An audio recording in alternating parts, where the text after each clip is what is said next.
যে কাইসার ইউনিয়ন আওয়ামী লীগের party, Kaiser union এটা, কাইসার ইউনিয়ন সেটা, এটা কলকাতা। তো কলকাতার কথা যখন বললো দু একজন, তো আমার মনে হলো এই কথাটা আমার এই দেশের নাগরিক হিসেবে এবং মুক্তিযোদ্ধার সন্তান হিসেবে বলাই উচিত যে অগাস্টের 5 তারিখে বাংলাদেশের যে আসল ডেভিল সে পালায় গেছে। কোথায় গেছে? তার নিজের বাড়িতে গেছে।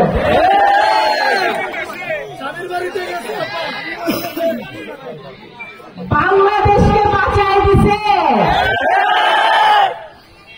বাংলাদেশকে বাঁচায় দিছে। সেই জন্য আমাদের অবদান যাদের বাংলাদেশ জাতীয়তাবাদী দলের হাজার হাজার নেতাকর্মী 17 বছর ধরে আন্দোলন করেছে, ঘাম ঝরেছে, শ্রম দিয়েছে, রক্ত দিয়েছে, মারা গেছে, গুম হয়েছে, পুলিশের মার খেয়েছে। আয়না ঘরের মতো যেসব আয়না ঘর হাসিনা বানিয়েছিল, সেই আয়না ঘরে বিএনপির কোনো নেতাকর্মীকে ঠাঁই পেতে হয়েছে।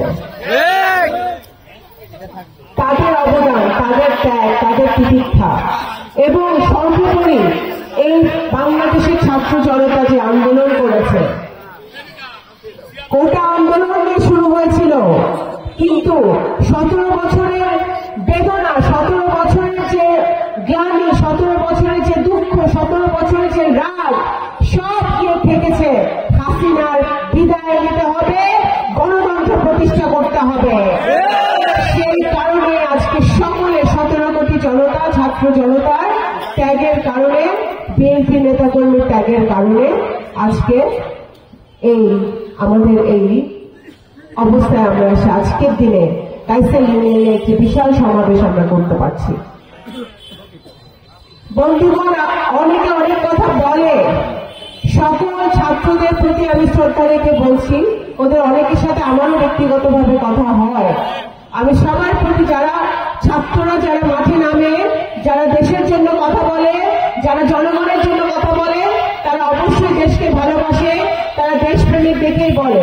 কিন্তু একটা কথা মনে রাখতে হবে যে জনাব তারেক রহমান দিনের পর দিন, রাতের পর রাত বাংলাদেশের প্রত্যেকটা মানুষকে সংগঠিত করার জন্য, উৎপীড়িত করার জন্য উনি কিন্তু কাজ করে গেছেন। এবং 21শে জুলাই যখন রক্ত ঝরেছে, আবু সাইদের যখন মৃত্যু হয়েছে, যখন মানুষকে পাখির মতো গুলি করে মারছিল শেখ হাসিনা, তখন কিন্তু তারেক রহমান ঘোষণা দিয়েছিল আর ঘরে বসে থাকার সময় নাই।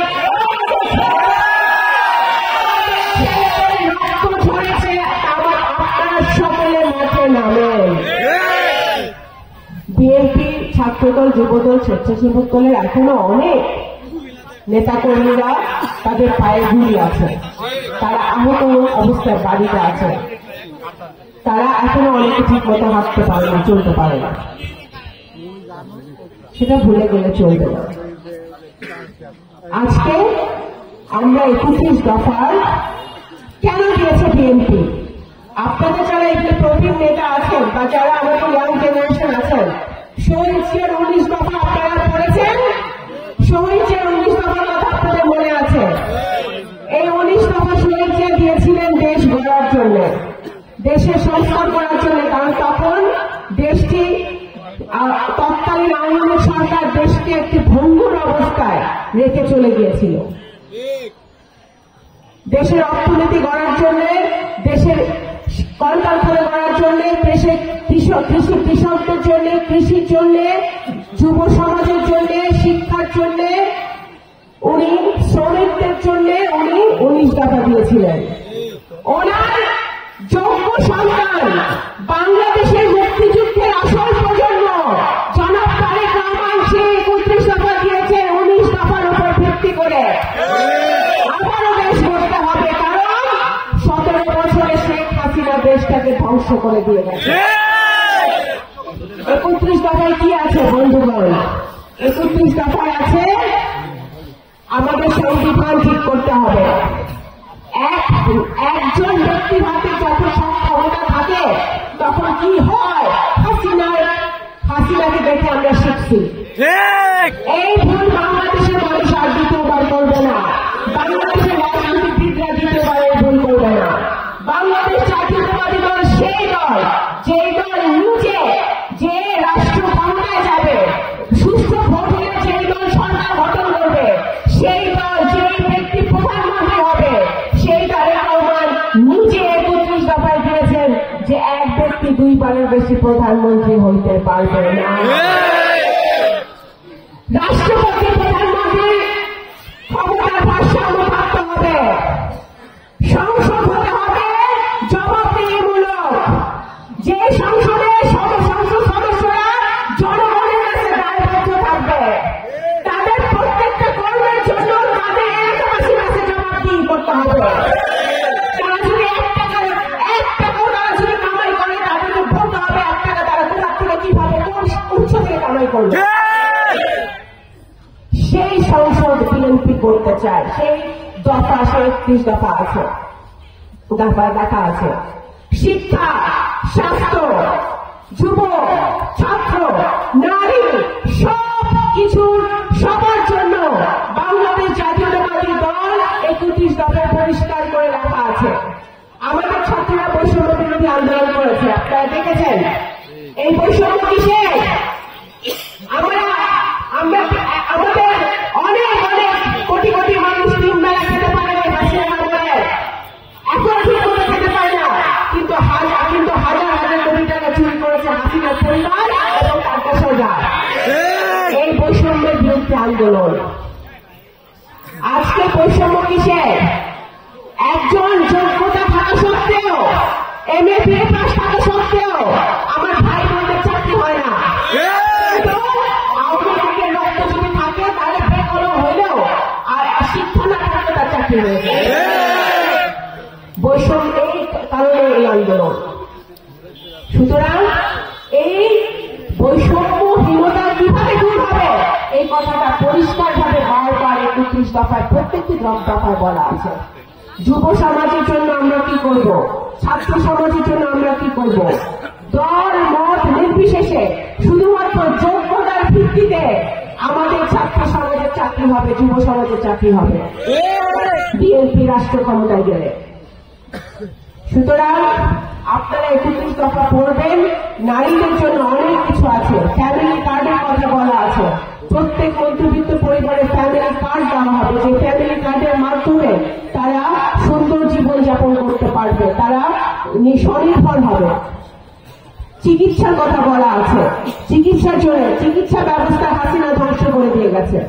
এই চিকিৎসা ব্যবস্থা ঠিক করার জন্য 31 দফায় পরিষ্কারভাবে বলা আছে। আর আরেকটা কথা বলতে চাই, পররাষ্ট্রনীতি পরিষ্কার। বাংলাদেশ জাতীয়তাবাদী দলের পররাষ্ট্রনীতি মানে কি? সারা বিশ্বের সাথে বাংলাদেশের সম্পর্ক কিরকম হবে বলা আছে। বিএনপি বলেছে পরিষ্কার করে, শহীদ জিয়ার যে পররাষ্ট্রনীতি ছিল সবার সাথে বন্ধুত্ব, কারোর সাথে শত্রুতা নয়। কিন্তু এমন যদি বন্ধু হয় যে বাংলাদেশের গণতন্ত্র ধ্বংস করে, বাংলাদেশের আভ্যন্তরীণ ব্যাপারে না গলায়, বাংলাদেশের মানুষকে পাখির মতো বর্ডারে গুলি করে মারে, এরকম বন্ধুদের থেকে সাবধান থাকতে হবে। আজকে আমরা কাইসার ইউনিয়নে এই সমাবেশে একটি কথা বলে শেষ করতে চাই। আমি সবাই বলেছেন ত্যাগ প্রতীক্ষার কথা, তারা মিছিলে ছিল, তারা আন্দোলনে ছিল। আমি জানি কাইসার ইউনিয়নে কয়টা লোক, কয়টা ব্যক্তি মাঠে ছিল, ময়দানে ছিল। এই 15 বছর প্রত্যেকটা লোককে আমি চিনি। আমি সবসময় বলেছি, এখন আবার বলছি যে আগামী দিনে যারা 15 বছর 17 বছর বিএনপির জন্য, দলের জন্য, দেশের জন্য শ্রম দিয়েছে, আন্দোলন করেছে, তাদেরকে আজকে সামনের সারিতে বসবে এবং যারা আওয়ামী লীগের সাথে আঘাত করেছিল, ভয়ে লুকিয়েছিল, তারা পিছনে থাকতে হবে। আইসেল ইউনিয়নে আমি সবসময় শুনতাম সিন্ডিকেট, একটা সিন্ডিকেটের কথা শুনতেন না আপনারা? আইসেল ইউনিয়নে নাকি সিন্ডিকেট আছে। ওই সিন্ডিকেট আলাদা শুধু পয়সা বানায়,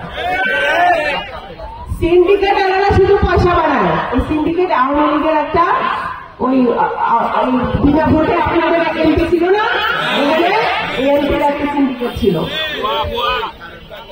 এই সিন্ডিকেট ভেঙে চুরমার করে দিতে হবে।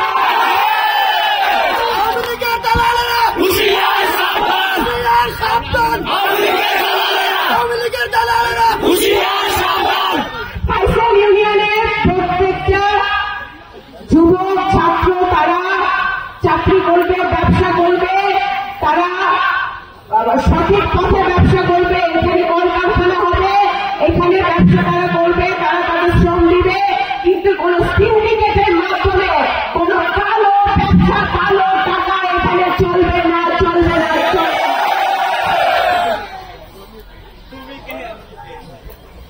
আমি আবারও আপনাদের সকলকে একটা কথা কিন্তু বলে চাচ্ছেন, আন্দোলন শেষ হয়ে যায় নাই, আন্দোলন আসলে শেষ হয় নাই, কারণ আমরা এখনো নির্বাচন পাই নাই।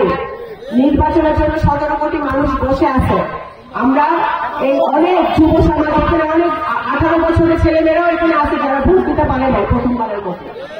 তো সুতরাং আমাদের এই একটি সুষ্ঠু নির্বাচন, অংশগ্রহণকারী নির্বাচন বাংলাদেশের মাটিতে না হওয়া পর্যন্ত আমাদের সকলের আন্দোলন আমরা ঐক্যবদ্ধভাবে চালিয়ে যাব।